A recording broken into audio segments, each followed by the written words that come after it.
सुभद्रा योजन आसीगला बड़ खुशी खबर एथर द्वितीय पर्यायर 47 लाख हिताधिकारी को मिल टंका। आपण मैंने जानी 17 तारिख में 25 लाख हिताधिकारी को टंका मिलता किंतु एबे सुभद्रा योजन आउ एक बड़ घोषणा आसीगला क्यों माने पाइबे क्यों तारिख में पाइबे जहाँ मैं वीडियो माध्यम जाना शेष पर्यंत देखूँ। ता पूर्व वीडियो को लाइक करूँ सब्सक्राइब करना एबे सब्सक्राइब करी पाखर थिबा घंटी चिन्ह को दबाई दिंतु। देखंतु एबे एक अपडेट आसुची 47 लाख हिताधिकारी को मिलिबो सुभद्रा टंका। चली तालिका प्रस्तुत खाता को जीव किस्ती। तेबे सुभद्रा टंका पाइया पई लक्ष लक्ष आवेदनकारी अपेक्षा करिसेंती। केबे सेमानकु प्रथम किस्ती मिलिबो सेथि पई मध्य अपेक्षा करिसेंती। तेबे उपमुख्यमंत्री प्रभाती परिडा जिलापालक सह सुभद्रा योजनार सफल कार्यान्वयन संपर्क में आलोचना करिसेंती।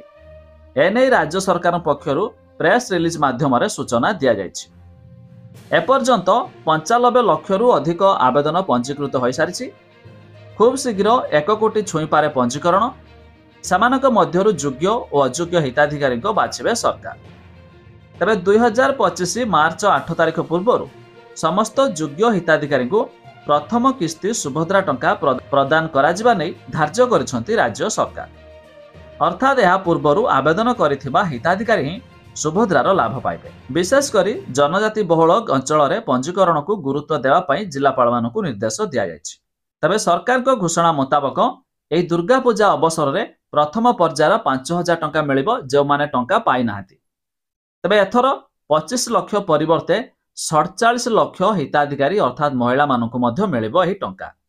हेले जानि रखंतु आपणक आधार कार्ड रे बैंक अकाउंट लिंक अछि कि नाही ताहा थरटिए निहाती भाबरे चेक कर देबे जाकि डीबीटी कहा जाउची।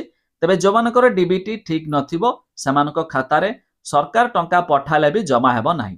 तेणु करी आपण एही कथा जानंतु दुर्गा पूजा रे 5000 टंका आसीबो जाकि आपणक अकाउंट सब ठीक ठाक करी रखिथांतु।